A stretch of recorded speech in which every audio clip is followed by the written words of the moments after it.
our students.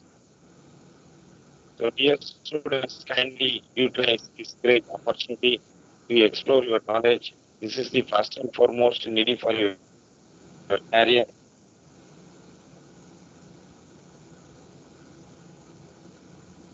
All the dear students, once again I welcome you all. Thank you. Thank you, Sai. Sir, thank you, sir. Please continue your presentation. Thank you so much, sir. Just I'm making sure that can everybody see my slides and is my voice audible? Yeah, no issue, sir. Yeah, thank you.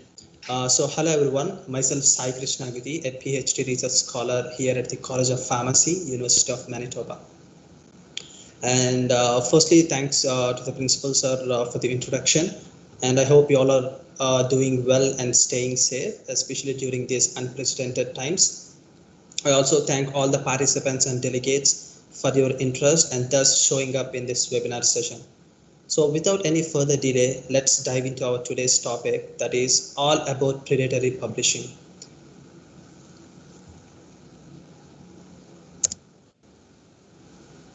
So starting with the conflict of interest, I do not have any potential conflict of interest to disclose with regards to this presentation or the content I'm going to talk today. However, I wanted to start my presentation always with a statement, that is, the views and opinions expressed in this presentation are solely of my own and do not reflect any official position or policy. Starting off with today's learning objectives. After this presentation, each participant or delegate will be able to outline the importance of publishing, understand the concept of open access, also know I need your consent on a few. Also know what, why, and how the predatory publishing. Identify the characteristics, features, and indicators of a predatory publisher. Articulate the impact of predatory publishing on the researcher itself. Also list out the tools and the solutions that are available in order to address this issue, that is predatory publishing. At last, I would like to conclude my session by giving some information on how to choose a right journal in order to publish your research work. So this is going to be today's overview of the presentation. So let's start with why to publish. So what is the necessity or what is the need for publishing? So these days, the major aim of publishing is to fill the literature gap, or to identify the literature gap and to add the information to the existing knowledge of evidence or existing body of literature. That means we have to disseminate the new knowledge, meaning it's not solely conducting a research. It is also important to effectively disseminate or effectively communicate the research findings that you have undertaken. So that's why there is a major aspect of why we need to publish our research findings once we carry out any sort of research. The other one would be to increase the visibility and the impact of the research. So the major or chief goal of any research that we carry on day-to-day basis is, the ultimate goal would be to enhance the visibility, to reach the audience for which we have actually conducted the research, so that they can able to freely access the content that we published, and thus the impact of the research would enhance. Record of research. These days, the research is mainly considered in order to assess one's credibility and one's potentiality. That might be any candidate or any researcher. Research became, or publications became, as one of the criteria in order to assess the credibility of that particular person. That is more or less nothing but record of research. So it exists, the publications exist as a record of the one's potentiality or credibility. That's one of the reason why we have to publish. Ultimately, disseminating the new knowledge, filling the gap in the existing literature, and with the enhancing the visibility of our research, which eventually enhances the impact of our research, which could also act as the record of research. Ultimately, end of the day, it adds a recognition to a particular person or particular kind of work or to the particular area or field. As I mentioned earlier, it has become an esteem measure based on publications. So, in academia, especially, or in any research sector, if one wants to assess the potentiality of any person, the research, the type of research that he or she has conducted, and the quality of the research that he or she has conducted, has become one of the esteemed measures in assessing their capacity. So all these reasons putting together, it establish and build a reputation. It's all about reputation in this competitive world in this 21st century, and in the era of 5G. We have to build our reputation, and we have to uphold the reputation by publishing quality of work. So all these factors might contribute to the fact why we have to publish our research works. So before starting with today's topic, that is predatory publishing or predatory journals, first each one of you must know what is an open access. So it's just like a preliminary things which we have to know while we actually jump into the today's topic. So what is open access? As the name itself suggests, the scholarly work or the research work which is available or which is accessible openly online is known as open access. The name itself suggests that, right? So let's see what open access is. As I mentioned, open access literature or any sort of scholarly work or research work that is available digitally online, which is free of charge. The readers need not pay anything, and it is available online for free of charge for the purpose of free to read. And the most of the content that is available is free of copyright and licensing restrictions. I hope you know what is copyright and licensing restrictions. So the open access content means it is free of charge, free to use without any copyright or licensing restrictions. That we call it as open access.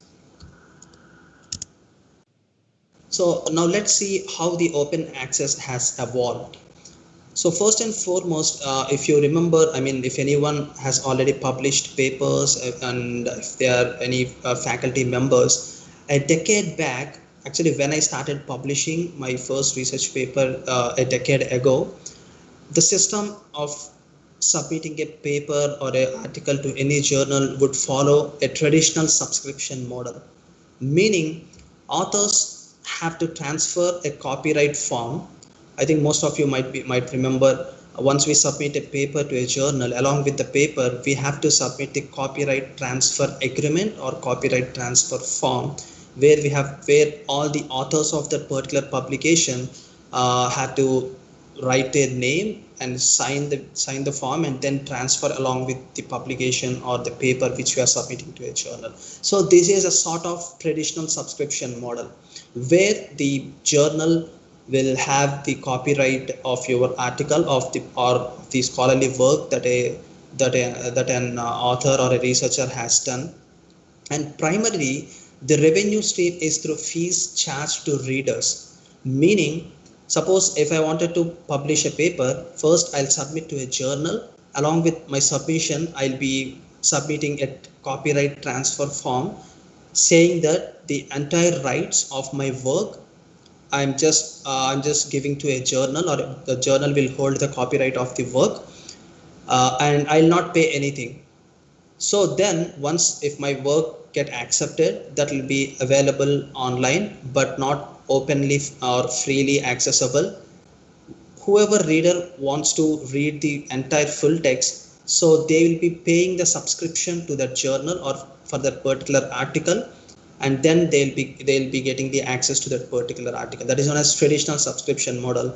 So, and then recently, I mean a couple of years ago, the open access model has evolved and gained its reputation, meaning authors have to pay instead of the readers.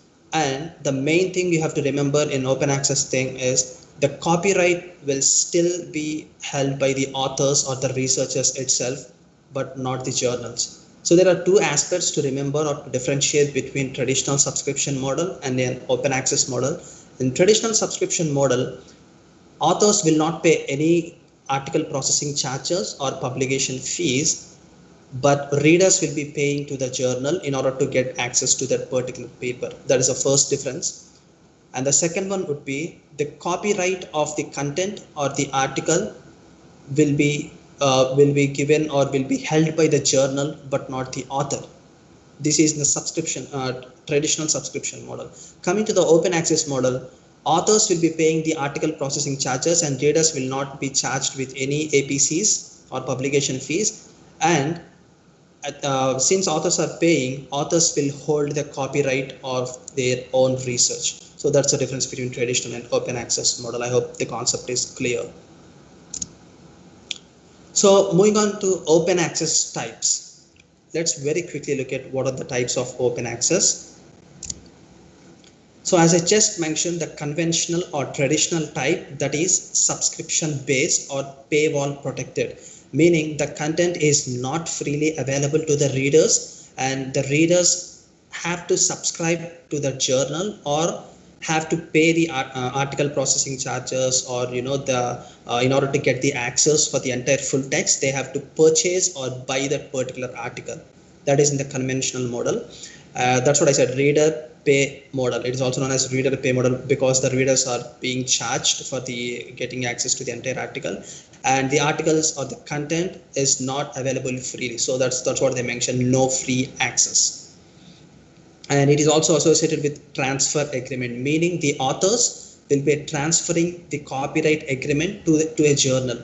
So that's what the conventional model is. And if you look at the open access, there are two types of open access basically. The first one is green open access and the second one is gold open access. So for better understanding, first let us look at the gold open access so that easily you can understand what the green open access is. So coming to gold open access, once you submit any paper to a journal and after undergoing a peer review, once it gets accepted, it is available online immediately, the full free text article, because in this model the author will be paying article processing charges or the publication fees to a journal. So they'll make the article available freely to the readers or to the scientific community. And the next difference would be, as I said, it's author pay model, because the researchers, we will be paying the APCs and making the article available for the scholarly community, and free access at all times. The entire content is freely available. Now let's look at the green open access. It is also known as hybrid model. Suppose, for example, there is a journal, and if you go through the current issue or if you look at the articles, some of them might be freely available, meaning you can access their content and download the full text articles, while some of them will be locked, or some of them will not have any open access for their full text articles or the content. It is known as hybrid model, meaning if you look at the conventional type, it is a reader pay model where reader will be paying, meaning the articles are not freely available or accessible. But if you look at the gold open access, the articles are freely available. And that's the reason in the green open access, it is also known as hybrid model, meaning some of the articles will be openly available while some of the articles will be locked and authors have to pay the APCs and get the access to it. That's the reason it is known as hybrid model. Here what happens is, once a researcher or a scholar or an author submit a publication or a work to any journal, it will be self-archived with any repository, meaning there is something known as embargo period. Suppose if you publish any article or if you submit any paper to a Elsevier based journal, Elsevier is a publisher. So any journal that is dealt with Elsevier, if you submit it, they will, for example, it's not just for Elsevier, for any other publisher it might be, but I'm just giving an example. So once it is accepted, the journal will hold the article for certain period. Suppose, for example, for 1 year. So until 1 year of its acceptance or the publication online, it will not be available freely to anyone up to embargo period. It is known as embargo period, meaning embargo means the content cannot be used or cannot be sold or cannot be used for any purpose without any permission of the authors or the journal. So that is known as embargo period. It's like it is like a lease period or a condition period basically. So it might be 6 months or 1 year or 2 years based upon the agreement you signed with the journal. So until that period, the article will be locked, and once that period passes, then automatically the paper will become available freely to the readers. So that is known as self-archiving after embargo period. And free access embargo, meaning that after the embargo period, it could be freely available or accessible by the readers or the scientific community. So that's the basic difference between green open access and gold open access. And these are the types of open access. So I think you're clear with the concept of open access, because it will actually walk you through why predatory publishing and how this predatory publishing has exploiting the open access models, and that's the reason I started my session with giving you an idea of open access. So let's start with our today's topic, that is predatory journal. So what is predatory journal? At times it is also known as fake journals or bogus journals or false journals. These names are interchangeable. So let's see what are predatory journals. So as per Jeffrey Bell, so he's a librarian at the University of Colorado here at Denver in USA. He actually first coined the term predatory journals. So he's a librarian, as I told, he's a librarian at the University of Colorado, and he has been quite following all these bogus publications or how researchers are falling prey for these predatory journals and how the quality of scholarly work is diminishing day by day. All these factors have made him to come up with certain platform or certain chapter is known as predatory publishing or predatory journals. So in 2011, he started a list known as Bell's list of predatory journals, which has gained an immense reputation and immense interest from the researchers around the world.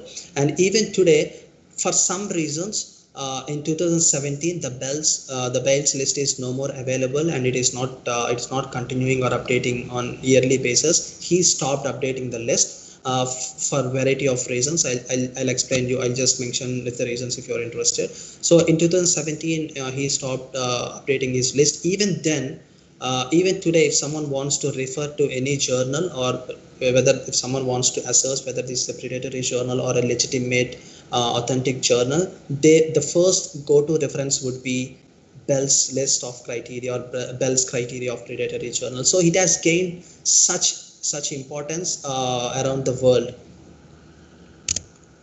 So predatory publishers or journals are those that exploit the gold open access model. If you remember, open access means the content or the article will be available or accessible freely by the readers or the scientific community.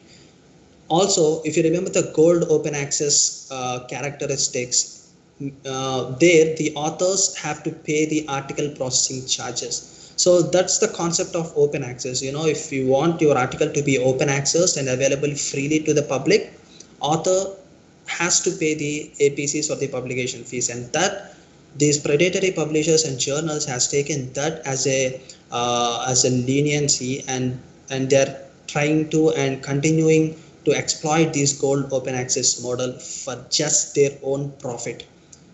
So, but then, after even charging the authors and exploiting the gold open access models, but they do not offer the editorial or the publishing services that are associated with an authentic or legitimate journal. Legitimate journal means It's a real journal which maintains the standards of scholarly publishing.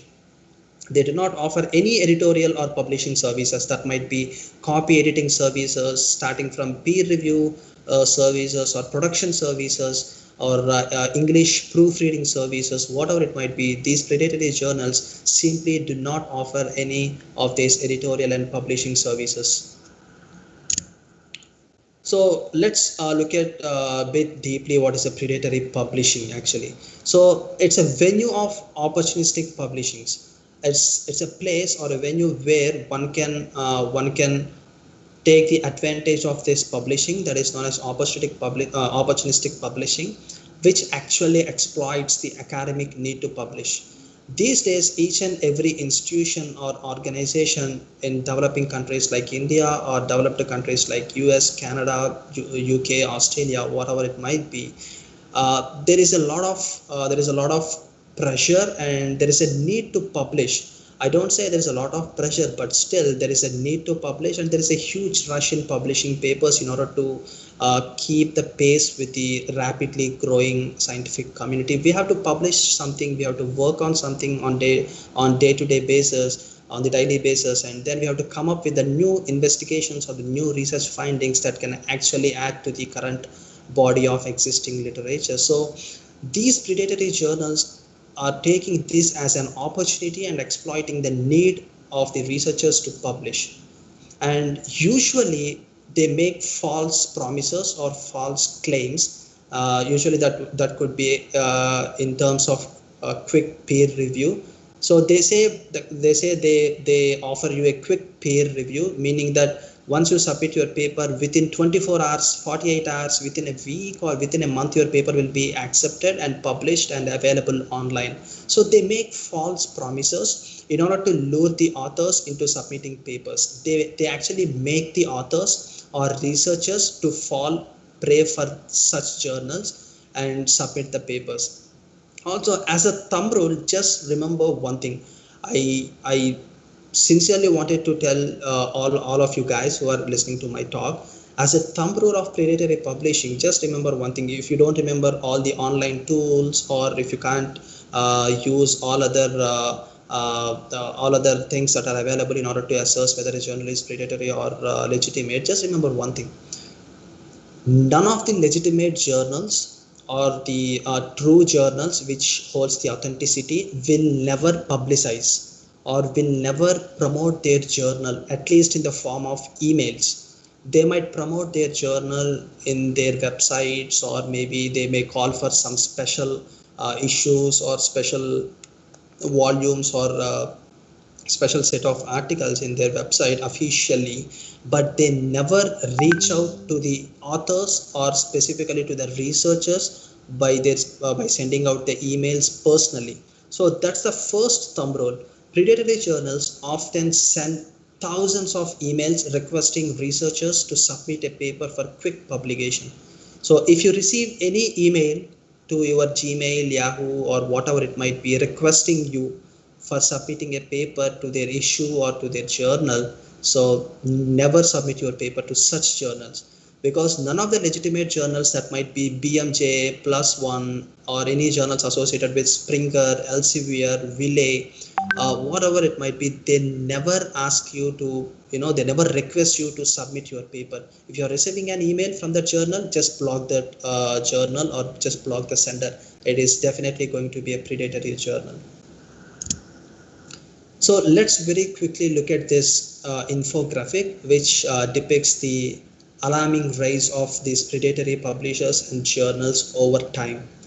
Unfortunately, I don't want to talk about this much, but still I wanted to point out this and bring this to your notice, that more than 75% of these predatory publishers or the predatory articles or the journals are coming up from Asia and Africa.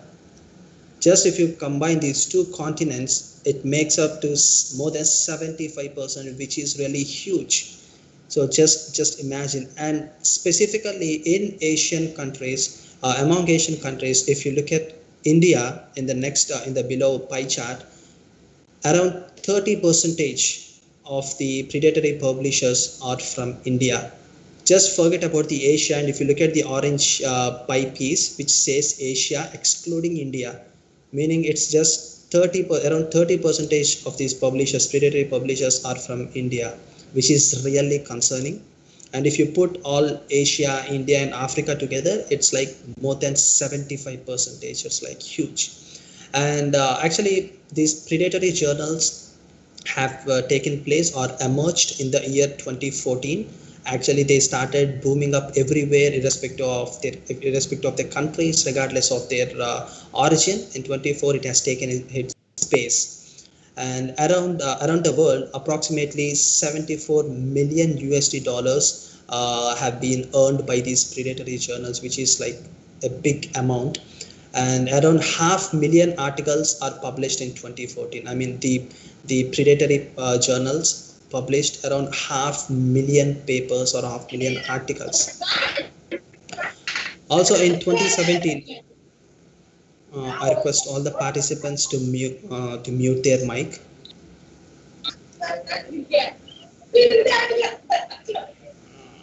Once again, I request all the participants to mute their mics, please.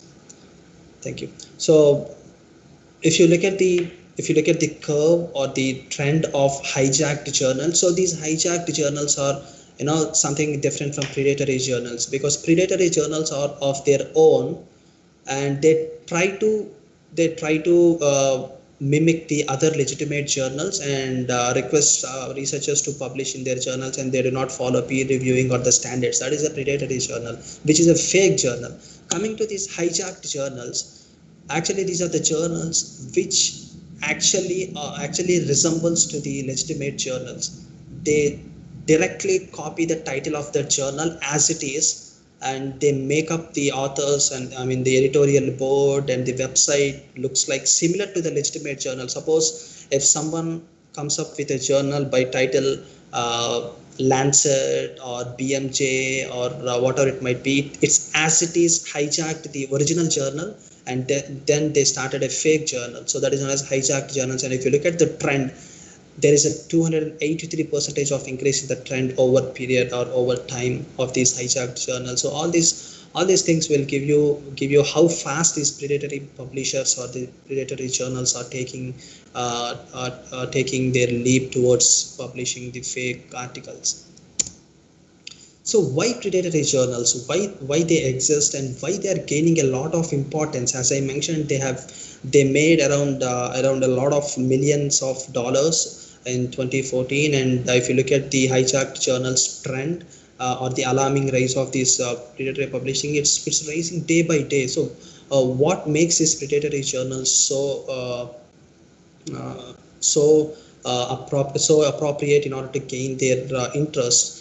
Because the first one would be pressure to publish. As I mentioned, these days, especially in academia, if one wants to sustain or continue his or her tenure with the college or with the university, he or she has to publish the papers, the certain amount of papers or a minimum number of papers per year. So that's the reason if one has that pressure on themselves in order to publish the papers, this many number of papers in an year, they actually be very lenient towards the journals which accepts the papers very fast, and which publishes the papers very fast online. So that's the first reason. And the second one would be the false propaganda or false promotions or false claims that are attributed with these predatory journals. Actually, researchers get hooked by this attractive marketing. So they say,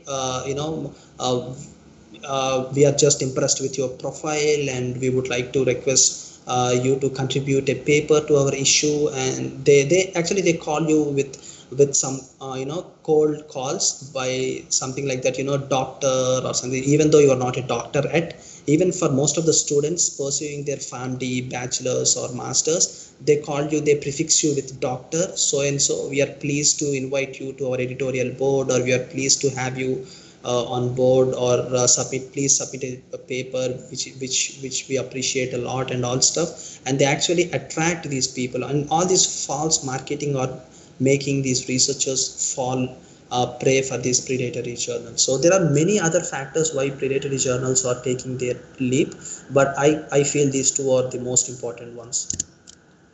So let's very quickly look at the differences between scholarly and predatory journal. I mean the fake and a legitimate journal, which actually gives you an idea. So just remember one thing, there is no any single indicator or a factor that actually determines the predatory status or predatory journal. There is no online tool or any indicator which actually says this is a predatory publisher or this is not a predatory publisher, but still one has to consider a lot of things while they make the decisions. So let's look at what are those considerations. So the first one would be, if you look at the legitimate journal, they do not exist solely for profit. No doubt, even the legitimate journals, they charge the readers as well as the authors. It depends whether it's an open access journal, if it's open access, whether it is a green open access or a gold open access. Definitely they charge a huge amount, but still they give you the standard quality and they maintain the quality, such as starting from the peer reviewing of the article and production quality, copy editing quality, or the maintenance quality, whatever it might be. So they do charge the profit, but they do not solely depend upon the profit, while the predatory journals just they exist for the purpose of making money, nothing else. Usually they never promote or advertise. As I mentioned earlier, none of the legitimate journals, they never approach any researcher or any faculty member or a student and request you to publish a paper in their upcoming issue. They never usually do that. If they wanted to do that, they might be advertising on their website. That too, it's not very frequent, maybe at times. But if you look at the predatory journals, a lot of spamming emails, they'll be sending a lot of phishing emails to random people randomly, irrespective of their field or discipline. So field and discipline appropriate titles. So I wanted to make talk a bit about this, because by the time anyone looks at the journal title itself, if a person has that experience, naturally he or she can decide whether a journal is a predatory or legitimate journal.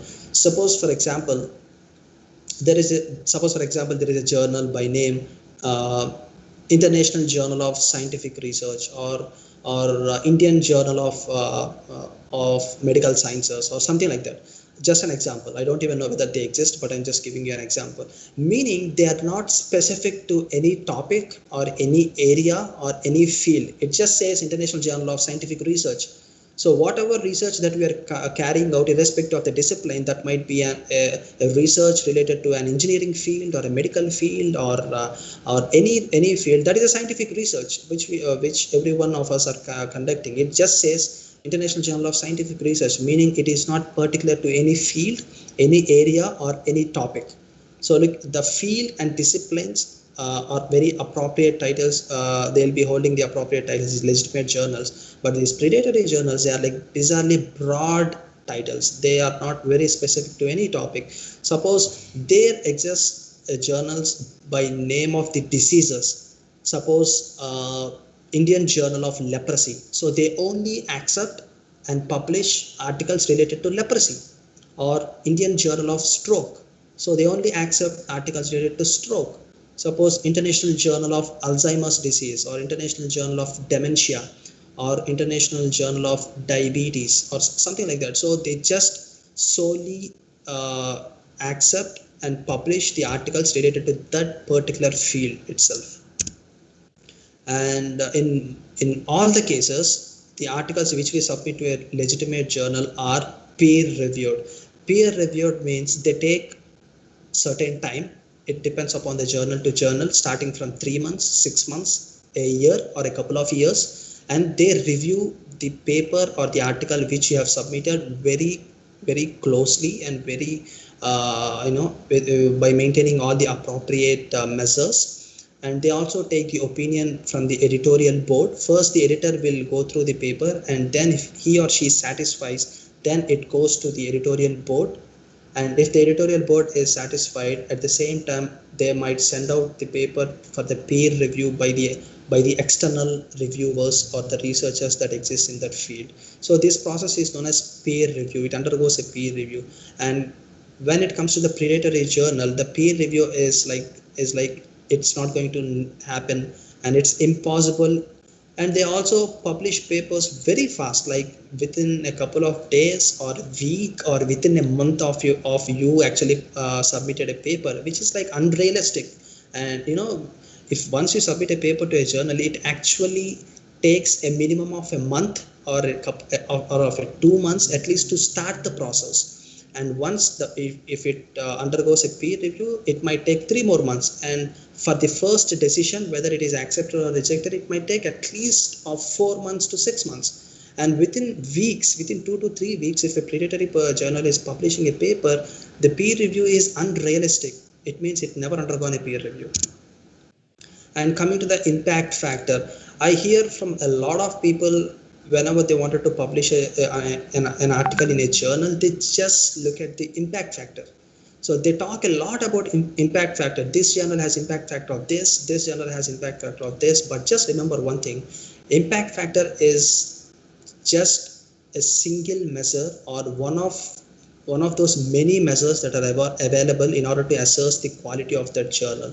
It's just a quick guide, or just a single characteristics or a characteristic or a feature of that particular journal, but it's not everything. And also, most of these legitimate journals will have the impact factor. That doesn't mean that predatory journals will not have an impact factor. They do, or they mention that they have an impact factor, but in most of the cases, or the majority of the cases, they are fake impact factors. If you actually search for the impact factor of the journal, it's not going to be there in the impact factor journals, but they mention on their website or in an email which they send you. That's the thing you have to remember. And impact factor is, it's not everything, as I mentioned. It's to be precise, it's like number of papers that are published in that particular year, and number of citations that those articles or that journal has received in that particular. It's just divided by the number of papers and number of the citations, and they get a score of 0.5, 1 or 1.5 or 2. So that's just the measure related to the citations and the number of papers that are published. And there are a lot more other measures apart from the citations that actually we have to consider while making the choices. And also, I just wanted to emphasize on one thing: never fall prey for these ICV values. It's like index Copernicus value, ICV value of 58, ICV value of 78 or 97. So ICV value is just a trash. It's nothing.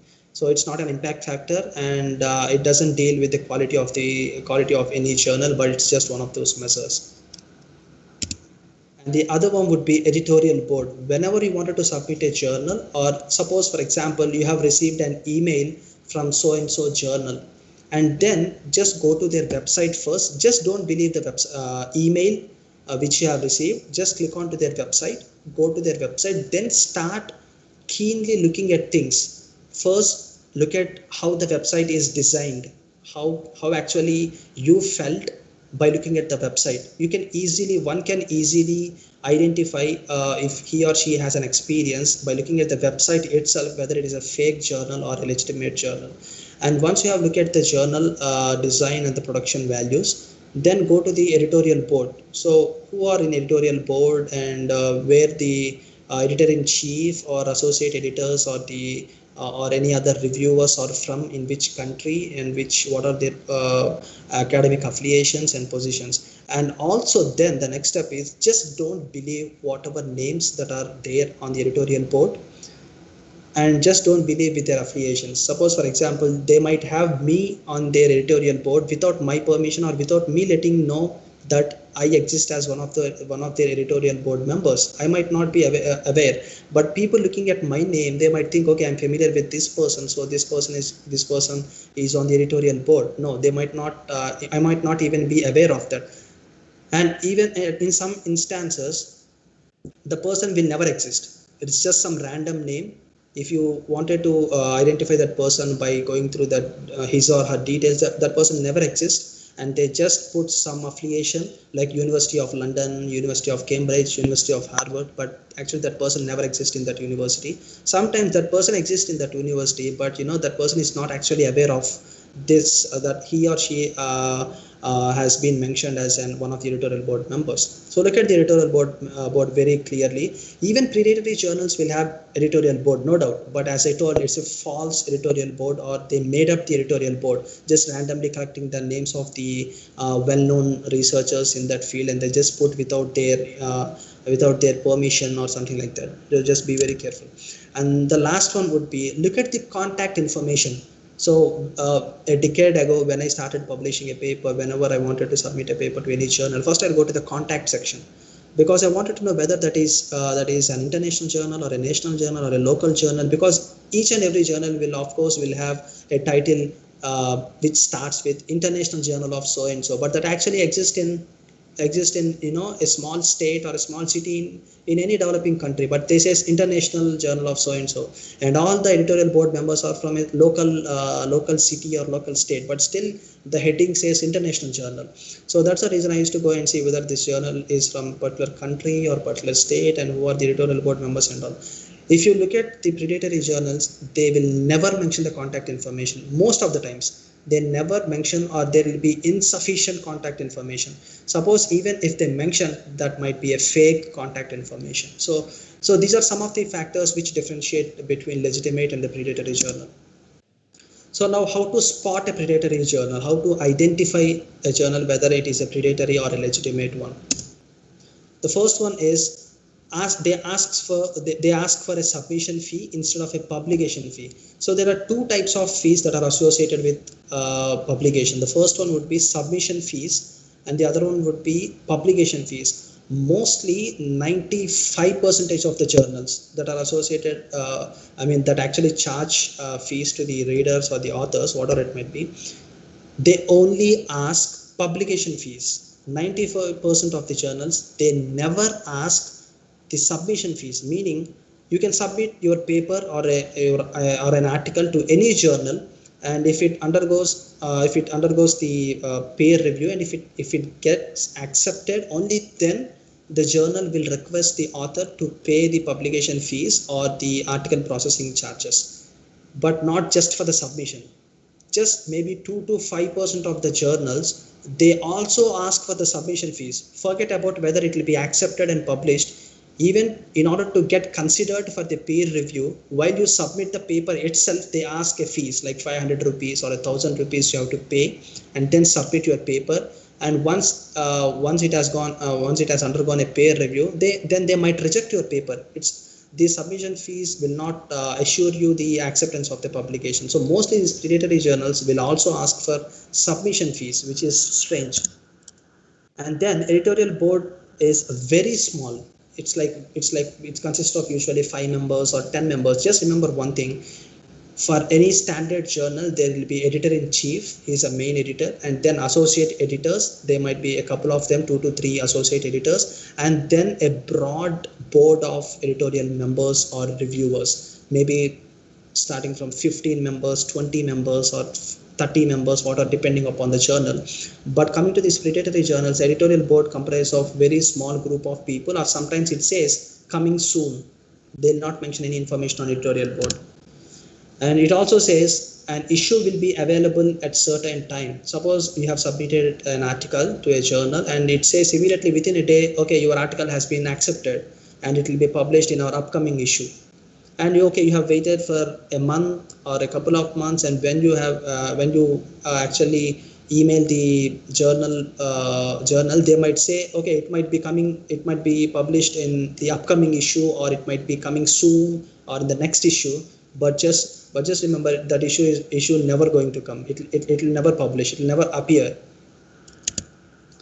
And website doesn't look professional in quality. As I told, you can actually understand if a person can identify things very keenly by looking at the website homepage itself. You can see whether this website is made up for the authors or for the purpose of readers. So they put everything together with a lot of colors, lot of things, everything together, and promoting their journal and writing all the metrics and all the indexing stuff and all those things in just a home page and making it cumbersome. It just they just make up the website to attract the authors or the researchers. It doesn't look professional at all in quality, and sometimes you can also find a lot of typos, grammatical errors, or spelling mistakes in the website title or in the website homepage itself. Journal title holds national and international affiliations. As I mentioned earlier, that these days all the journals they hold a title starting with International Journal of so and so or National Journal of so and so. But actually, if you look at the editorial board, suppose for example there is a journal known as International Journal of Scientific Publishings or Scientific Research. And if you look at the editorial board, all the reviewers or the editors are from local city. They might be from Chennai, or they might be from Andhra Pradesh, or they might be from some other local Delhi or some other place. But the title says International Journal. So, but actually their affiliations are local or something like that. So it's one of the indicator. And as I mentioned, there exists a fundamental errors or typos in the titles and the abstracts, not just the journal titles, also in the titles of the articles that were published in that journal. You can find a lot of mistakes. Lastly, journal's content varies from the title and stated scope. Suppose for example the title may say something, but if you look at the scope, suppose if they say very specifically it's a journal of pediatrics, the journal title says it's Indian Journal of Pediatrics. And if you look at the scope of the journal or the articles that are published in that journal, they are accepting anything irrespective of pediatrics. They are accepting articles related to elderly patients. They are accepting articles related to pregnant women. They are accepting articles related to any age group. So it varies from the title and the scope of the journal. So these are some of the indicators which you actually can look for in order to identify a predatory journal. So you should always look for the red flags, nothing but a warning signs when you are selecting a journal. So let's look what are these caveats that are associated with these predatory journals. So first one, it lacks the transparency of publishing practices. So there will be no information like what process they are going to follow in order to review your paper, or who is on editorial board, or what's the contact information, or what are the policies and procedures they're going to adopt and they are maintaining in order to publish a paper or in order to maintain a journal. So they lack transparency in each and every step, and they make false promises. As I told, promises of an accelerated editorial process. They say your article will be published in 24 hours or 1 week of time, within 1 month of time since you submit a paper. So they make false claims on their accelerated process. And accepted papers are very wide range of subjects. As I told, they'll not be specifically looking at particular field or particular area or particular topic. If you look at any issue of that particular journal, suppose look at the current issue or the archives of those particular issue, if you go through the table of contents or the type of articles they are publishing, it varies widely or enormously. As I told, they might publish a paper related to diabetes, they might publish a paper related to any other disease and any other age group and any other type of papers irrespective of their methods used or irrespective of the type of the publication. So it's one of the red flags you have to identify. And the location given has no relation to the journal's actual address. Suppose for example, if you go to the contact information of the journal, they might say, okay, it is located in Delhi, or it is located in Patna or Madhya Pradesh, or it is located in Bangalore, it is located in Chennai or something like that. But if you actually go to the address, if you inquire about the address, suppose you have seen a journal, they say it is from Chennai, and actually you are from the same city and same place. But if you actually inquire about that location or the address, that journal might not exist in that particular address, but actually they mention the fake addresses in their contact information, which has no relationship. So poor quality of copy editing and many typos and poor grammar.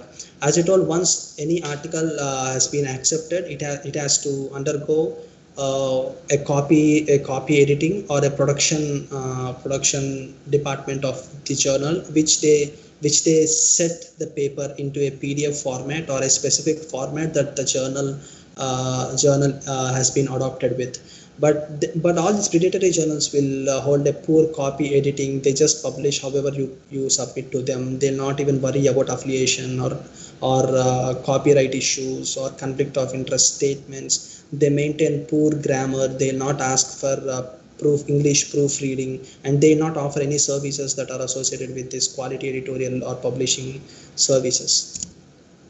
And be aware of these cold calls. Suppose, for example, you being a student, if you have received an email saying that respected sir so and so or doctor so and so, which you are not actually, don't just fall for these cheap tricks that are played by these predatory journals. Those are cold calls. They praise you, they tempt you to submit a paper to them by saying, okay, you are a great eminent personality, well-known researcher, we have gone through your recent publication, we have gone through this paper that is authored by you, it is really great, and it has gained a lot of reputation, and thus we are approaching you to submit a paper to our upcoming issue in our journal. So just don't fall for these cold calls. Just be aware of these tricks, those that are associated with these predatory journals.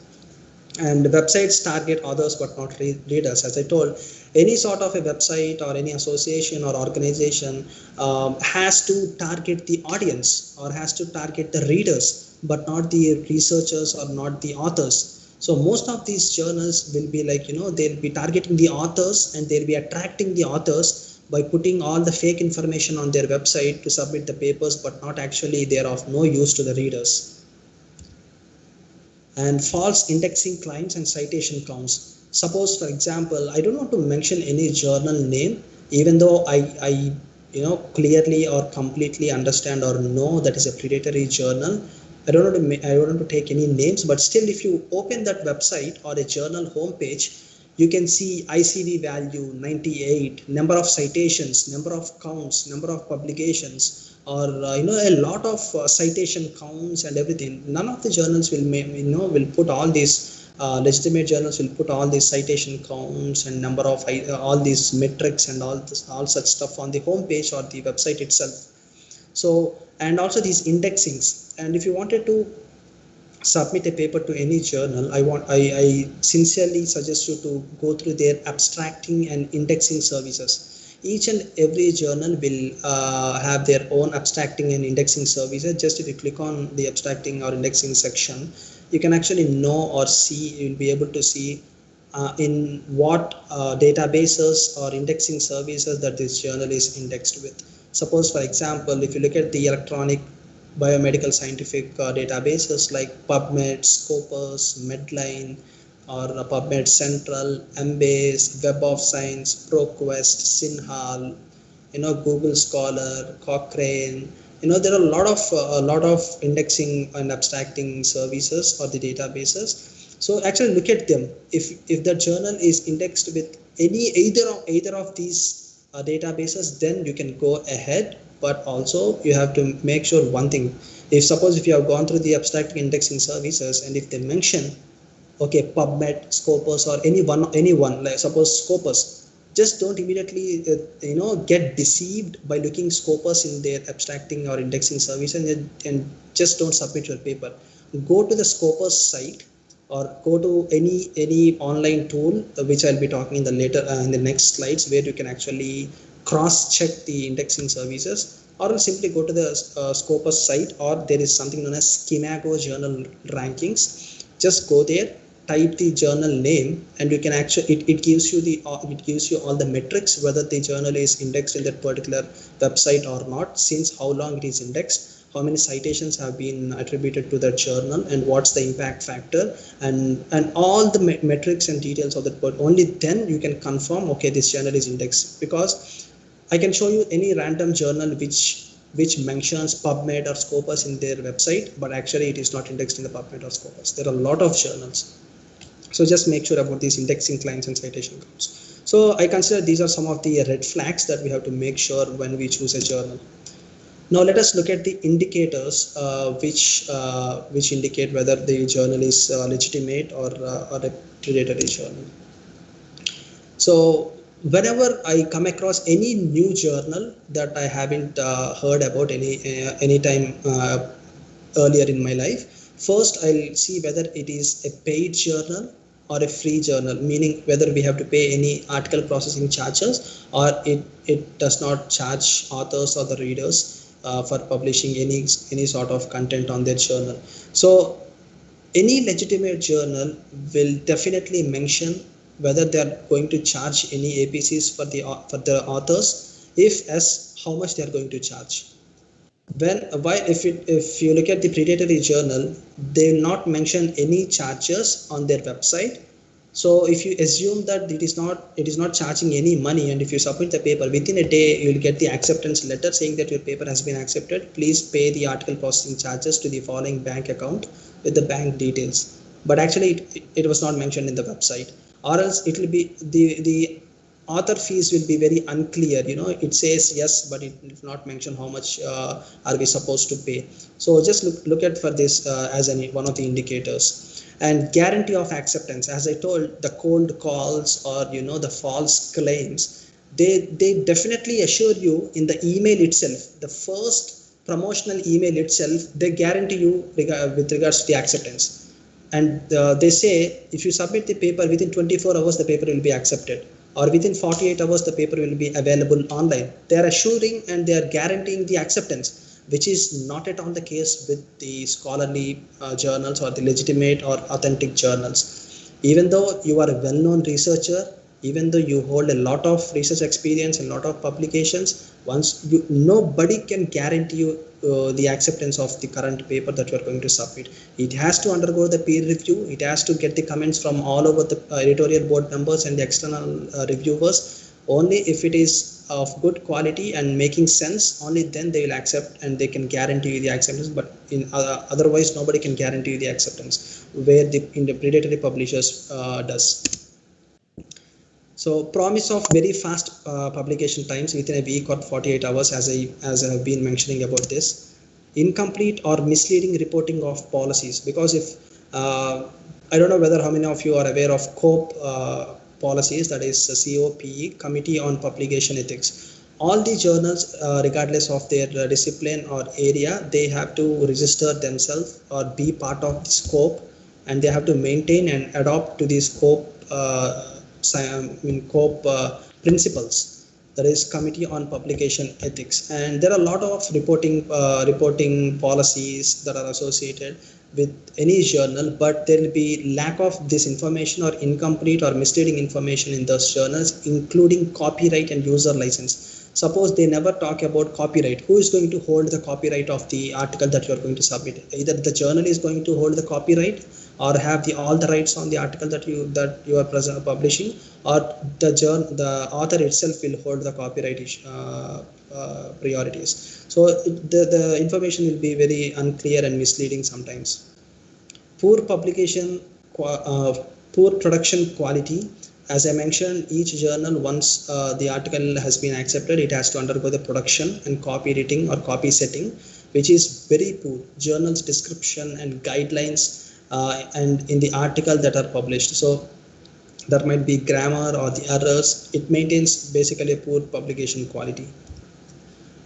It usually lacks of ethical policies and need for ethics declaration, conflict of interest requirements. Whatever journal it might be, when you submit or in the paper, it's in the article itself. Once the article has been published, at the last, before the references section, there will be something known as conflict of interest statement, where usually authors says they don't have any conflict of interest, and even the ethical declarations. When you are submitting a paper, the legitimate journal will ask for the ethical declarations. If the research involves any human subjects or animal models, they will be asking ethical declaration. But these predatory journals will never ask you anything related to ethical declarations or conflict of interest. They simply publish whatever you send to them or submit to them. They simply publish that, and do not assign DOIs and may not have ISSN. So I assume most of you might aware of what is DOI. DOI stands for Digital Object Identifier. It's like an unique identity that's given for each and particular article. Suppose if any article get published these days in the journals, they assign a DOI to that particular paper or that particular. It's like an identity to identify that particular article. And coming to ISSN, it stands for International Standard Serial Number. Each and every journal compulsorily they should have or maintain ISSN number. It is usually an 8-digit number. So they should have ISSN number, and most of these predatory journals will not have ISSN number. Since some predatory journals they made up, they were made up with the ISSN number, but they just copied the ISSN number from other legitimate journal, or it's a fake ISSN number. So don't think that okay, this journal has ISSN number, okay, it is a real one. No, it might be a fake one. You can actually, there is actually a site to check the ISSN numbers as well. So last one would be manuscripts are requested to be submitted via email. So this is a very good sign or an indicator, because these days any journal, any legitimate or scholarly journal will never ask the researchers or the authors to submit or to send the papers or the articles through email. They never ask email the PDF or email the MS Word copy. There exists a scholarly submission site or a scholarly system where one has to register or sign up the account, and then they have to follow a lot of steps, a series of steps in order to upload the files, give the metadata, give the information about the authors, where the author have to fill up all the information about the co-authors and all those stuff. It's like a series of steps, and then they submit the paper to the journal.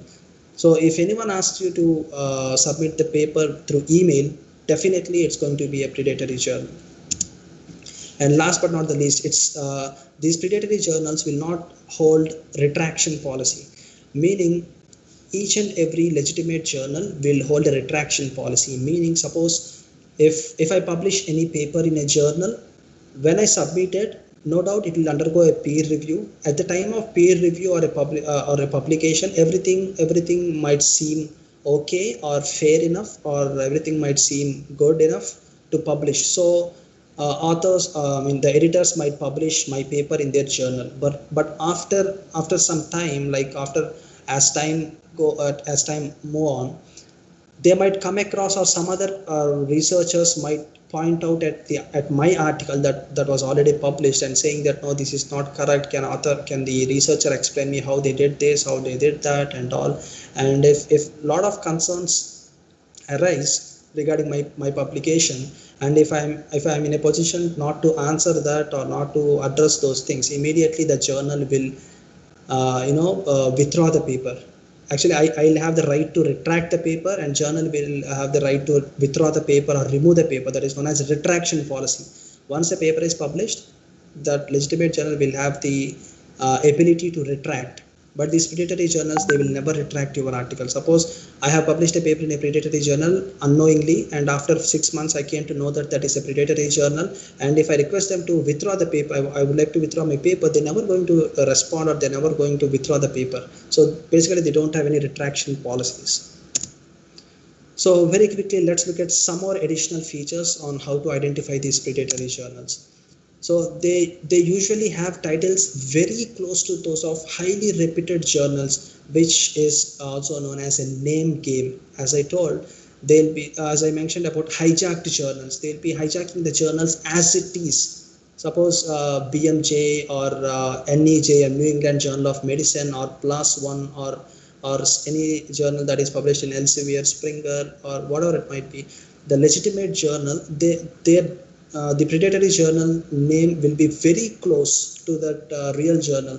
Suppose sometimes the researchers or the authors, they might get confused by looking at the title. Okay, this I know this journal, this is indexed in PubMed, Scopus, and so on, so that I can submit a journal. But still, that's not the case. Suppose if there is a real legitimate journal by name, journal of pharmaceutical sciences or something, and if someone creates a fake journal which is very close or resembles to the name known as Journal of Pharmaceutical Research, but the actual name is Journal of Pharmaceutical Sciences. So people get confused, and the names will be very close to the real journals. That is known as they play a name game. They may also include words like international, world, global, and universal. So this is a clear indication which I wanted to bring to your notice. If you look at any journal, or if you come across any journal starting with World Journal of Pharmaceutical Sciences, Global Journal of Pharmaceutical Research, Universal Journal of Pharmacy or Pharmacy Education, something like that, it's just a trap. It's a clear indication that it's a fake journal or a predatory journal, until and unless you check and cross check with some other features. It's going to be a predatory journal. So never fall prey for such journals. So journal title should be very specific, and it should reflect the editorial board or the contact information. It's like world journal of so and so, global journal of so and so. No, each country will have their own journal regarding their own field or own disease or topic. So there won't be any journal which covers the world or globe or universe. So just be sure. So they claim to be based in major cities. Suppose, as I told, they'll be claiming themselves to be situated or located in major cities like Bombay, Delhi, Chennai, Bangalore, Hyderabad. Suppose London, New York, and Toronto, and all those major cities. But when they are really published somewhere else, we actually don't even know where their publication house is. They might exist or might not exist, but they claim to be based on major cities. And one more thing, when you look at the contact information of the journal and or the editorial board members' contact information, and if you come across the emails that are non-professional or non-journal affiliated, such as editor at so and so at gmail.com or editor at so and so or at yahoo.com, hotmail.com. So all these are just most likely to be a fake journal or a predatory journal. Any legitimate journal will have their contact email ID or editor's email ID that ends with the educational or professional or the journal affiliated. Suppose at edu or at so and so journal.com or so on, but it's not simply like at gmail.com or at yahoo.com. So this is one of the best indicator. Lastly, it make it difficult to find out who is actually managing the journal. As I told, there is no contact information. Even though there is a contact information, it might be a fake information. We actually don't know where they are being operated or who is managing that journal. It's very difficult to find out looking at the website. So we have seen what the predatory publishing is, how we can identify the predatory publishing, and let's very quickly look at what's the impact of these predatory publishers or journals on a researcher or on any academic person. So it can definitely devalue the publication record. As I mentioned, these days publication record is crucial. If you wanted to prove yourself to anybody, to an organization, to the society, to the scholarly community, or to yourself, you should have a decent publication record. Especially I'm talking about academicians or researchers or scientists or scholars. They have to maintain a decent, keen publication record. So if you publish in a predatory journal, definitely it's going to impact and affect and devalue the publication record, which is really concerning.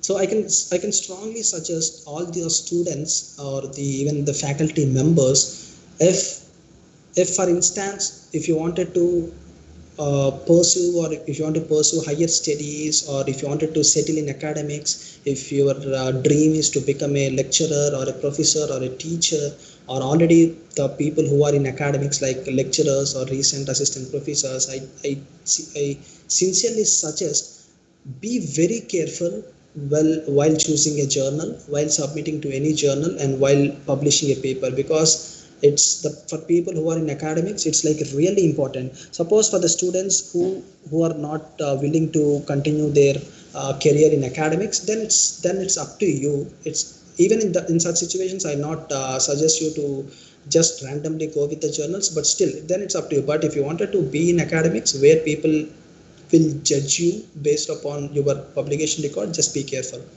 and it can restrict from publishing in good quality journals, because once any researcher or any academician is habituated to publish in a fake journal or a predatory journal which will never undergo a peer review and which will publish papers within weeks, within days, within hours, they will get habituated and they never will like to publish in a legitimate journal which actually takes 6 months, 1 year, 2 years of time, and even then they will not guarantee whether they are going to accept the paper. So they never publish or even look at such journals. They always keep on continuing and publishing in these predatory journals. Disregarded sound research, meaning no doubt, suppose you have carried a wonderful research, you did really a good work, no doubt it is very innovative and unique, but still if you publish that in a predatory journal, you're not going to gain anything. It's like disregarding your research. So just be careful, even though your research is of good quality, just don't publish in a predatory journal. So definitely at the end of the day, it's going to be a permanent stain or a black mark on your career or on your profile or on your academic record if you publish in a predatory journal. And waste of research funding. Suppose if someone funds your research, and if you publish in a predatory journal which will never be visible to the readers, which will never enhance the impact of your research, it's just waste. It's waste of your research funding, waste of time, waste of everything. Lack of credibility, as I mentioned, a person is not going to gain any credibility or any credentials for the work that is being conducted or that was carried out if they publish in a predatory journal. Obviously, lack of visibility. Nobody is going to read the predatory journals, or nobody is going to look at the predatory articles. So that article will never gain any visibility or will never have any impact on the scholarly publications. Ultimately, it's like if a researcher is publishing in a fake journal, it's like long-term reputation and career prospects are sacrificed for immediate gains. I'll not even say immediate gains, because we are not even gaining anything. It's like, it's lack of credibility, potentiality, visibility, and lack of academic gains. There is no gain, because of sacrificing long-term reputation and career prospects because of fake journals. So, okay, I have pointed out what are the effects and how to identify a fake journal. So, what are the solutions? So, what could be the precautionary measures that one has to follow when they submit a paper to a journal? So the only way could be educating the researchers along with their supervisors or lecturers or librarians about the publication literacy. That's going to be only the way. They need to know, they need to understand what's the impact of predatory publishing, or what is predatory publishing, what are the types of predatory publishing, how to choose or how to select a journal, or what are the things or the aspects to be taken care or to keep in mind while publishing, and how to avoid these fake journals. So just they need to get educated, and for this the COPE has come up with the 16 principles of transparency. COPE, as I mentioned earlier, Committee on Publication Ethics, with some other associations and organizations, it has come up with 16 best principles. It's like, starting from how a website should look like for a journal, and ending up with, publishing a paper, what are the quality measures, what are the policies the journal has to take, and you have to identify in a journal. It has listed 16 things. If you can go through, that is the link, and if you go through these 16 principles, which will actually walk you through avoiding these fake journals, and it will enhance the publication literacy. And the other one could be identifying trustworthy journals through Think, Check, Submit. So this Think, Check, Submit has gained a lot of reputation. You can just Google it, Think, Check, Submit. It's a campaign. Actually, if you go through that website, it will walk you through number of questions. There are certain bunch of questions, like 7 to 8 questions, where you can actually assess whether the journal is legitimate or not. So it's a campaign where you can click the link and go through and make use of that. The next one would be check journal names very carefully. If you come across any new journal which you haven't heard before, just go through the journal name and think if it starts with global, world, or universal, international, and then next go and see their website, and looking at the website, check their ISSN number, as I told, International Standard Serial Number. Check the DOI, whether the articles are being assigned DOIs, that is Digital Object Identifiers, and also check the URLs of whether those are real ones or the fake ones. Even though they are mentioning all this information, just don't believe that it's a legitimate journal. Just cross check whether the ISSN number is correct, or DOI is correct, or the journal itself is correct, is a real journal or a fake journal. There are a lot of ways to check these, which I will be covering in the next slide. So last one would be verify any metrics. If they mention impact factor of so and so, if they mention number of citations, if they mention any sort of scores and indexing status, like indexed in PubMed, Scopus, and all these scientific databases, cross check those, and also have a look at the organizational affiliations, whether they are correct or not. So here I come up with some tips for you guys. The first one would be, just don't believe the website. As I mentioned earlier, first of all, don't believe in the email which you received, and also don't believe in the whatever the information that's listed on the website. It's not going to be a real or a trustworthy information. Ask your colleagues or supervisor or academic persons, like your lecturers or staff, or any research scholars or researchers in that particular area, and then ask them whether they have heard about this journal, and look at their journal impact factor and all such stuff. And the other one would be, just don't respond to unsolicited emails. As I told you, if by the time I wake up in the morning, my email will be just flooded with all the emails, the spamming emails, fake emails, predatory journals. Even though I block each and every time, they keep on sending me, submit the paper, we are pleased to have you on so and so, so and so. Just don't respond to them. You can just block such senders. Okay, now finally let's move on to some of the tools which can assist us in selecting or checking the journal, whether it is legitimate or a fake journal. There are a lot of tools, as I mentioned earlier, starting with the Baines list. It tops the place, even though it is currently stopped. There is no more updates on Baines list. In 2017, it actually started in 2011, and in 2017, for some reasons, the list has been stopped, and Bale is not going to update his list anymore. So even then, the list is available. You can cross check whether if any of the journal you are looking at is listed in the Bale's criteria or Bale's list. That's the first one, as I told. And the next one would be DOAJ, that is Directory of Open Access Journals. You might be aware of DOAJ, or the symbol which I have shown here. It is very familiar to all of us, especially who are in academics and publishing papers very frequently. It's very easy. Even though if any journal mention that it is indexed in DOAJ, just don't believe. Go to the DOAJ website. It is free to access. Then in a search bar, just type the title of the journal, and it gives you all the information, including whether the journal is going to charge any publication fees or any article processing charges, or whether it is indexed in any other scientific databases, what is the ISSN number, and all other editorial information in the DOAJ website. It is free of charge. Anyone can make leverage of this. And next one is Insights. Insights is a recent one which is maintained by Clarivate Analytics, that is Web of Science. It is also a platform where you can check whether a journal has any metrics, what's the impact factor, how many citations it has, whether it holds any ISSN number, or whether it is indexed in DOAJ or not. So you can just make use of these insights.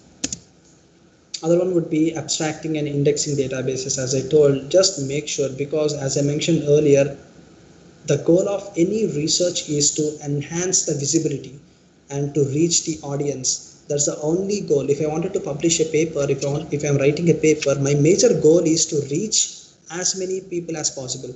My article should reach, and the visibility of the article should be very high.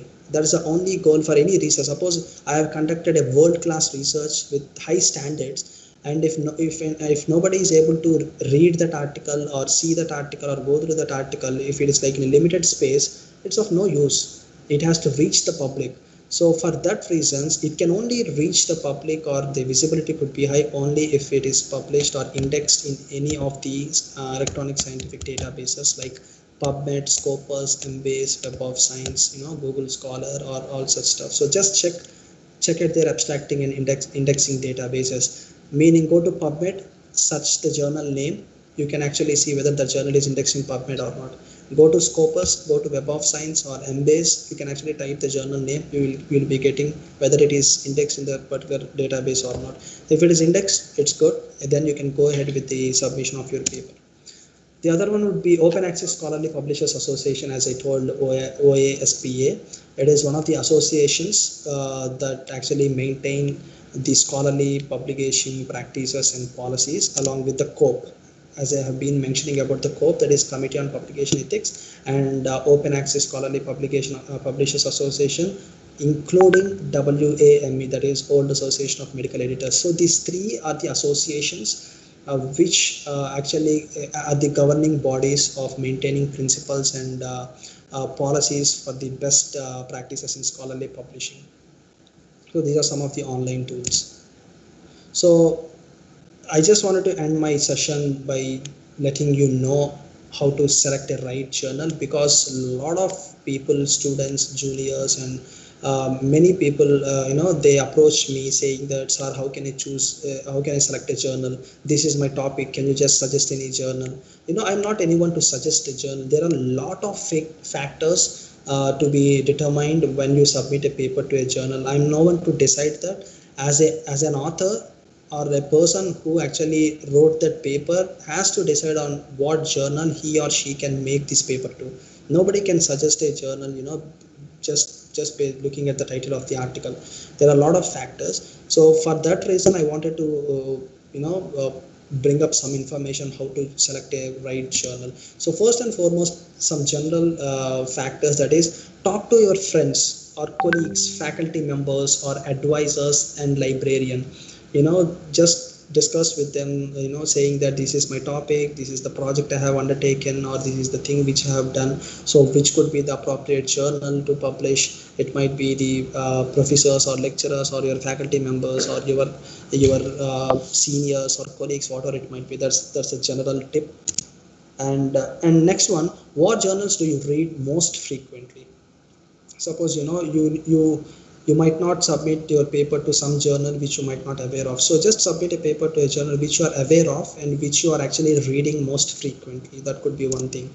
And submit to a journal which you actually cite most frequently. Suppose if you are a researcher, already published a lot of papers, and which journals do you usually cite most frequently? Even by looking at such things, you can select a right journal. Also, first, one of the important criteria is who are your writing for, because it actually depends, like, for which audience are you actually writing. It is for the lay audience or the general public, or for the scientific community itself, or only for the academicians, or only for the researchers and scientists, or for everyone, like public or community. It depends on to whom you are writing. Suppose if you are writing for the physicians or general practitioners or the doctors, then you can submit to BMJ, or you can submit to one of the world-class journals where all the physicians and general practitioners will have subscription to those journals. Suppose if you are publishing for the public or just the community members, then publish in any public health journals, like which where actually the normal people have access to. It also depends who the audience of the journal is. As I mentioned, it is, these both are different. That is, who you are writing for, and actually who are the audience for that particular journal, because each and every journal will have their own readers. Suppose in International Journal of Diabetes, only the general practitioners or specialists in diabetologist or endocrinologist only will read such journal, or only the people who have interest in diabetes will read that journal. So you cannot expect a skin specialist, or you cannot expect someone, some gynecologist or someone else to read a particular journal. So it's always important to know who the audience, the general audience of the journal would be. And the tip which I wanted to talk about here is, the best way or the simplest way to select the right journal is, even I follow this step even now, that is, suppose no doubt if you write any review article or research article or whatever article it might be, no doubt you will be collecting some literature, right? If you wanted to write some if you want to write a paper or an article or do some research, you will be doing a literature search or literature review, right, which is related to your topic. The first thing which I want to tell you is, first go through the journals which accepted that literature articles. Suppose I have collected 10 articles, literature articles, and I wanted to start an article related to that topic. First go through these 10 articles and in which journals these articles are published, which journals have accepted these articles. Meaning, since your topic that you are going to do or that you are going to write is similar to these literature articles, meaning that journal might also accept your article or might be a best fit for the article which you are going to write or which you are going to do. So that is a one way. The other way could be, suppose among those 10 articles, just take first article. Each and every article will have the references list end of the article, like maybe 20 references or 30 references. Just go through those references and go through the journals where those reference articles have been published. So that could be one other alternative way to pick a right journal, because no doubt all those references or the literature articles will be related to the article which you are going to write or which you have already written. So going through those references and going through the journals which actually accepted or published those reference articles would be one best way to identify the appropriate journal, rather than asking someone looking for something. So now here are some useful online tools which you can make use while you identify or select any journal. The first one would be JANE, that is Journal Author Name Estimator. Suppose if you just put your title of the article, it's just an online tool, it's free to access. If you just type JANE in Google, it will just redirect you to a website. If you put the title or the abstract of your article, it will suggest some of the journals based upon your title or the abstract. And mostly all the articles that are indexed in Medline, nothing but PubMed, will be available in JANE, that are included in JANE. So this could be one best tool to use to identify the journals. The other one would be EndNote Match. I think most of you might aware of EndNote. This is one of the referencing manager along with Mendeley. So it has an EndNote Match where Clariate Analytics, that is a part of Above Science, has come up with this software. It also suggests you some of the journals based upon the title and abstract of your article. And some of the publishers like Elsevier, Springer, Wiley, they also have their own finders and journal suggesters which you can make use of. Suppose Elsevier Journal Finder, just click on it, type that in Google and click on it. And if you wanted to know the journals related to hypertension or maybe cardiology or maybe related to skin disorders or whatever it might be, just if you type the keywords, they'll be suggesting you a lot of journals that related to that particular field. So I personally also sometimes look at the Schimago journal rankings, where you can actually have an option of filtering the journals based upon their rankings or the country of their publisher or based upon their quintiles. It's like quarter 1, quarter 2, quarter 3, quarter 4. There are different types of categories. So based upon the title or area or topic, you can actually filter the journals. That is the Schimago journal rankings, which most of you might be aware of. So these are some of the online tools which actually walk you through in the process of selecting a journal. So before submitting any manuscript, as I told, think, check and submit. It's a campaign. If you go through, you can also make use of this. It's free of charge. They have a certain questions, 5 to 6 questions. If you are satisfied with those questions, you can just submit your paper to that journal. So as I mentioned, think before you submit. Are you submitting your research to a trusted journal? Is a journal right for your work? As I mentioned, don't just submit to a random journal or a broad journal which has a very broad scope or area of interest.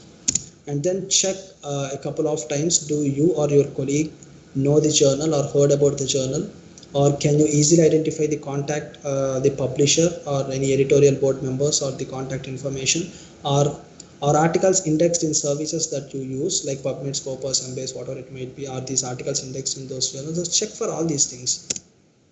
if you're satisfied with the criteria or the questions that are mentioned above, then you can submit to the journal, because because once you submit, look for a professional publishing experience, because where your work will be actually reviewed.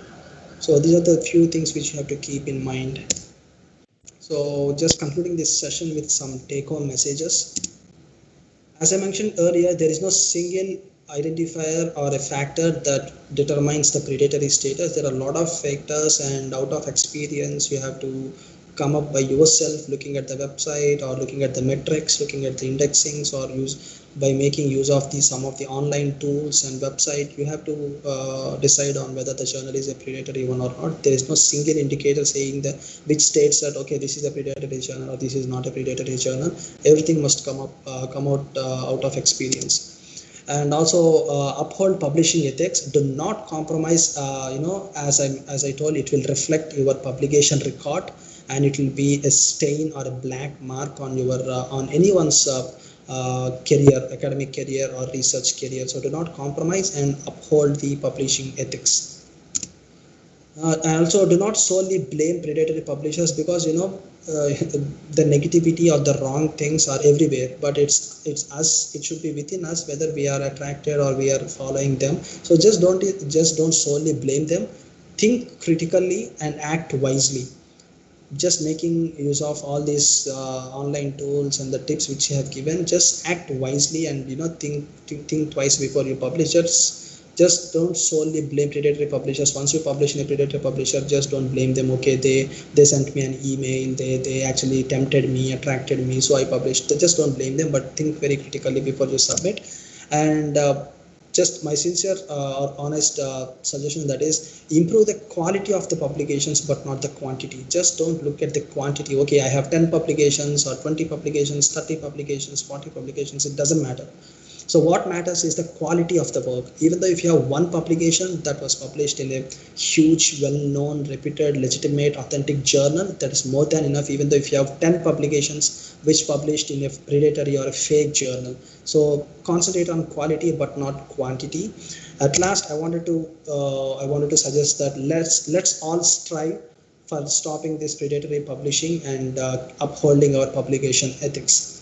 And that's all I have for today, and the session is open for the questions, and over to the audience if you have any questions. And if you wanted to reach out to me with regards to any suggestions or any sort of inquiries, you can just reach out to me. Thank you so much.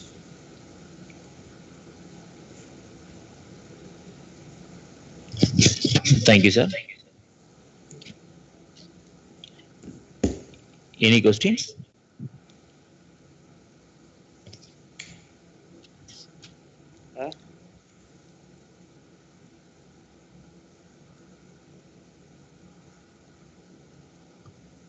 Sir, I have a question. Yeah, go ahead. So, you have told about publications. Actually, recently I have seen a lot of research thesis has been published using various publishers like Lampard Publishing House, something like that, and we are receiving mails regarding that also frequently. Okay. So, as you told, a lot of factors to find out the predatory publishers. This research thesis publishers also will come under the predatory publishers, or it is worth to publish with the. Okay, just remember one thing, as I mentioned in my initial slides as a disclosure. I'm just sharing my opinion, and I don't want to target or point out any publishers, but still I just share my experience or my views. Coming to your question, that is publishing your thesis work as a book chapter or as a book publisher, that might be in Lambton or whatever it might be. I personally will not suggest that publisher because even there is a lot of debate going on online. If you just go through Google and just type, so whatever it might be a Lambton or whatever it might be, just type that publisher name, whether it's a fake or it's a legitimate one. You will find a lot of debate saying that most of the people are saying it's a fake one, or it's not a fake one. Okay, it's a publisher, but it will not hold any reputation, it will not hold any it will not give you any advantage or added credentials to your profile. So personally, I will not suggest, because I completely understand your question. Even in Canada, I saw researchers, to be honest, academicians like assistant professors and associate professors in well-famed universities here have published their thesis, like their master's thesis or PhD thesis, as a book in Lambton Publishers or whatever it might be. But still, I personally will not suggest going with it. If someone is really willing to do that, that's what I told. Don't sacrifice your long-term goals for just short-term gains. And if you ask me, and you also asked me, could you suggest any other legitimate book chapter publishers? So for that, first and foremost, nobody is going to publish our thesis as a book in a legitimate way, because it's of no point. Because if you wanted to publish your research work, you can choose a scientific publication like a research article or a review article or an original article in a journal. But coming to these book chapters, no house is going to accept a book of your thesis, except some few publishers like Lambton and all. But like, I'm not aware of anyone who actually publish our thesis as a book and maintaining standards. Yeah. I hope I Thank you. answered your question. Yeah, thank you. Sir, if you see some of the journals, they are giving clearly indicated that data of receipt, data of acceptance, and data publishing like that. So it was a clear criteria to know the predatory journal, sir. Because if there was a duration was large, we can able to tell that was a non-predatory journal. Sorry, if the duration was long, I didn't get your question. No. So some of the journals they are mentioning date of receipt of the paper, date of acceptance, and date of publishing. So the duration between date of receipt and date of publishing is for a longer period of time. Like they received on January and they published on next January. Okay. Mm-hmm. Okay. Yeah. So that was an an indicator to know that was a predatory journal or not predatory journal. Okay, it's a good question actually. So actually, the SAR is talking about article metrics. There is something known as article metrics, because if you go through the article in the first page, below the title of the article, they'll be mentioning the date of initial submission, the date of acceptance, and the date of publishing or publication. So looking at these dates, if the duration was shorter, can we assess, or can we come to a conclusion that it is a predatory journal? So that's the question is. So I could say one thing: all the predatory journals will have this duration very shorter, all the predatory journals. But it's not necessarily, looking at the duration, there is a shorter duration, we cannot say it is a predatory journal. I'll give you an example. Suppose take the current situation, that is COVID-19, and in the current situation,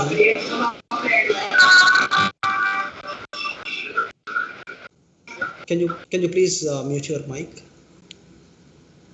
Okay, so in the current situation, there is COVID-19 pandemic. All the publishers or the journals wanted to publish the research findings very fast. They wanted to make it available free of charge and on an open access basis. Oh, I request all the participants to mute your mic so that I can talk. Yeah. So in this scenario, most of the legitimate journals that might be Lancet, NEJM, BMJ, or any journals associated with Wiley, Springer, Elsevier, they're publishing it very fast, within a week. It's not necessarily that, if the duration is shorter, it might be a predatory journal, but all the predatory journals will have the shorter duration. So yeah, it depends on solely looking at the article metrics, like there is initial submission date and the acceptance date. We might not come to a conclusion, but we should also consider certain other factors, as I mentioned in my presentation. Thank you, sir. Another question is from annual publication charges, like APC.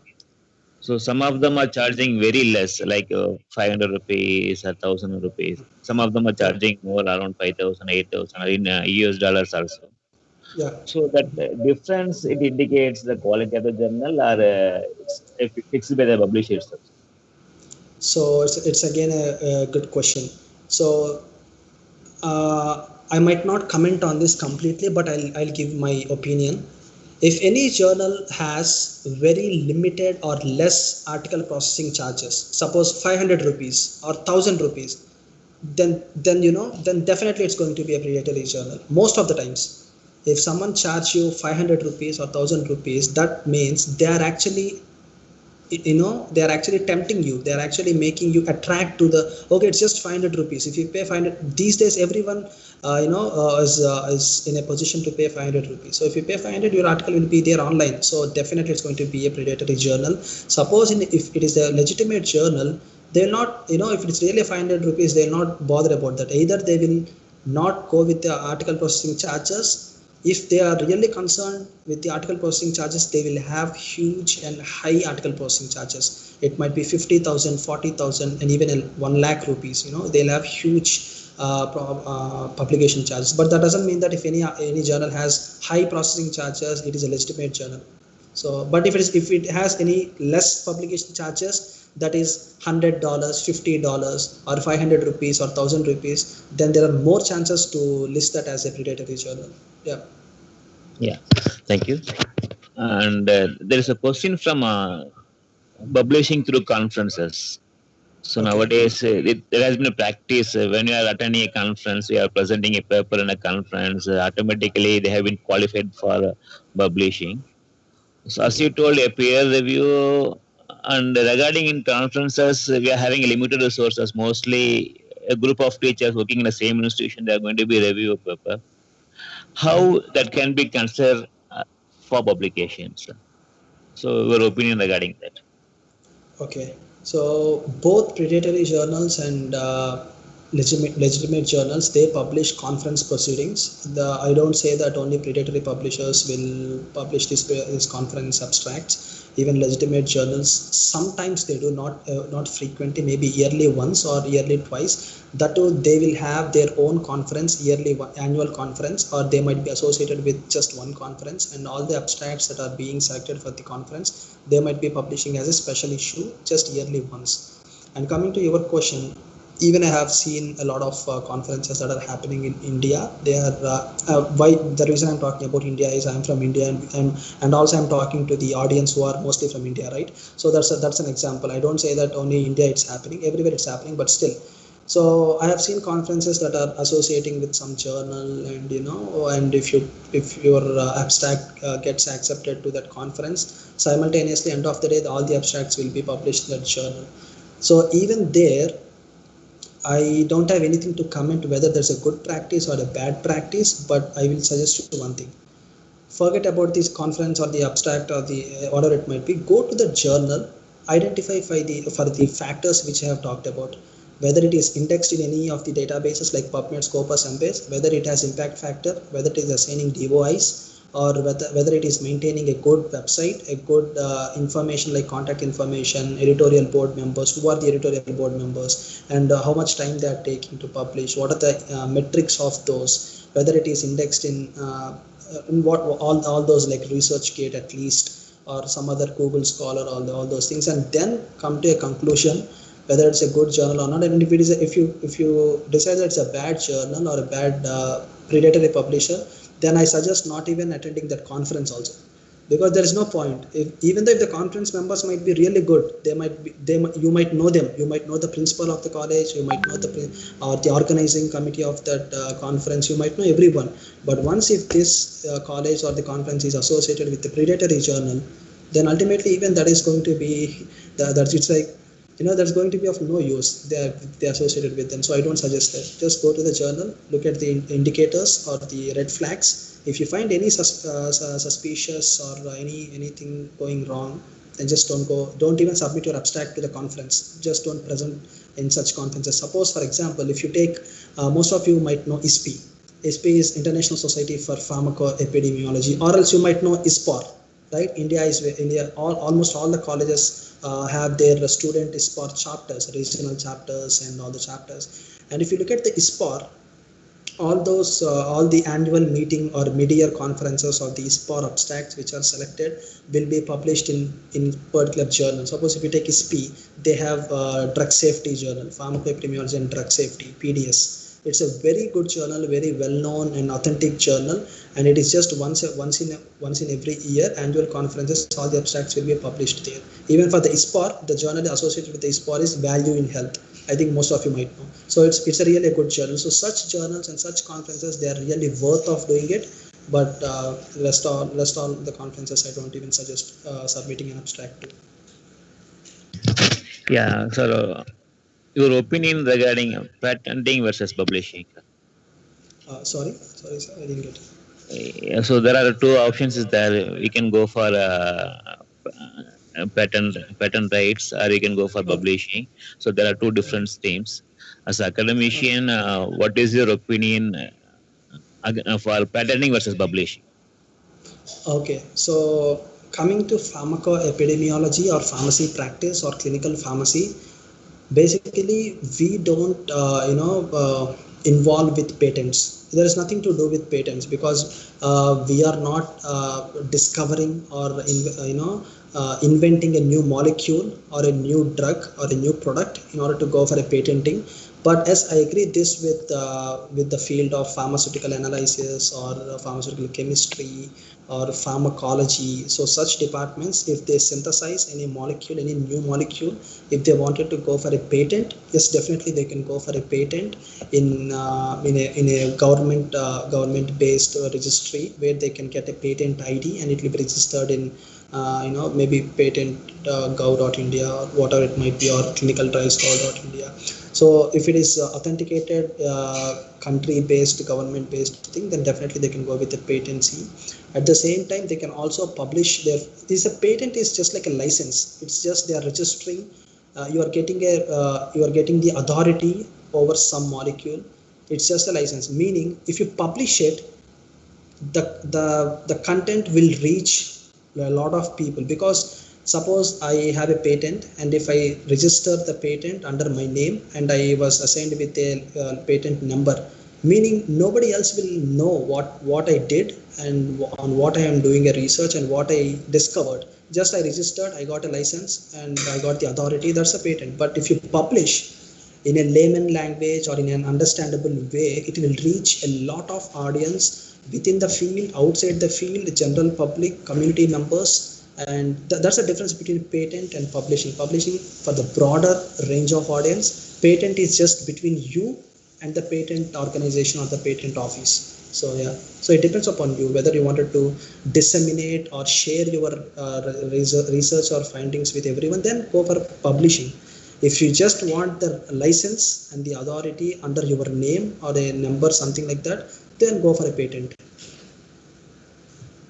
Yes, sir. If we come to the indexing, nowadays a lot of journal has been indexed in Google Scholar citations. Google Scholar citations, yeah. So based on Google Scholar citation, it is easy to find out predatory journals, sir. Or nonetheless, most of them are covered under the Google Scholar citation. It's worthy or not, sir? Since you are asking me, my opinion would be no. Google Scholar is not a clear quality indicator of of any journal, because as you told, it is indexed. Google Scholar citation, it's not like every journal is indexed, but it's like it's like a Google. Suppose Google has everything. If you type something, it will come up, whether it is a fake news or legitimate news or whatever it is. So it's the same with the Google Scholar. Whatever article is published, it might be in a legitimate journal or predatory journal, that comes up in Google Scholar. So Google Scholar is not the quality indicator, and it's not a scientific database actually. Yes, the scientific electronic medical databases would be PubMed, Scopus, Embase, Web of Science, Cochrane, Sinhal, and a lot of things. Among them, Google Scholar is one of them, but it's like it's with least preference, meaning based upon Google Scholar indexing, you cannot say the journal is predatory or legitimate. I don't consider Google Scholar personally. Thank you, sir. One final question regarding the quality versus quantity. Okay. a person is publishing more than 10-20 publication in a year is acceptable one, or it's like mostly on predatory journals? No, actually, the question is like, suppose I'll give a better example. If you consider myself, in last year I published 11 papers in 2019. It doesn't mean that I published 11 papers in just 1 year. It might be a predatory journal, or my research quality, or my research credential, or my career prospects will be of low quality. It doesn't matter. What matters is we have to see each journal, all the 11 journals, whether they are indexed, whether they are legitimate, whether they are high quality, well-known journals. And yeah, the number of publications doesn't matter. Suppose if someone has 50 papers or 50 publications, all those papers might be in very good journals, but it doesn't mean that those might be from a predatory journal. Thank you. And your opinion regarding the new publishers, like students, they are going to be publish their paper soon for their final year projects. Mhm. So your opinion on that, and how they can choose journals So nowadays? I have given a lot of tips and online tools and general information how to select a journal. And coming to the freshers or the students or new faculty members, what I suggest is, for the students, the final year students or the family students who are in fifth year interns, first and foremost, talk to your faculty members or advisors or supervisors, or at least colleagues or seniors, or the persons who know you, whom you know. That would be first thing. And the second thing would be, I talked about Jane and Note Matcher, Springer, or LCBR, or Village Journal Finder, or there are a lot of things to find a right journal. So even indexings, like going to PubMed website, or Scopus website, or Skinago journal rankings, just go and type the journal name which you wanted to. Okay, don't type any journal name, because you might say that I don't have any idea about journal and I don't have any journal in mind to type. So even in that case, there are a lot of filters. Whether if your article is related to diabetes, or if your article is related to something, you can just filter based upon the disease, based upon the country, based upon their impact factor. So if you just filter all those things and just click submit, it will show a lot of journals that are related or appropriate match for the journals. Thank you, sir. Any other questions? Thank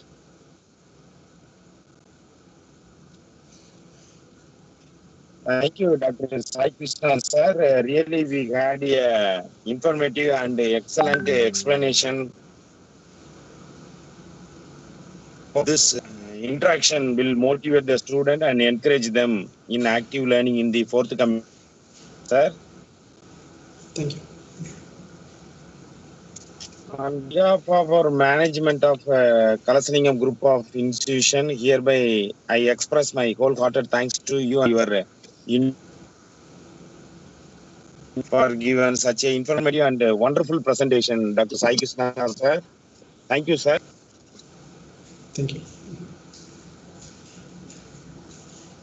In future also, sir, let's have a good cooperation for the development of our students' career, sir. Sure, definitely.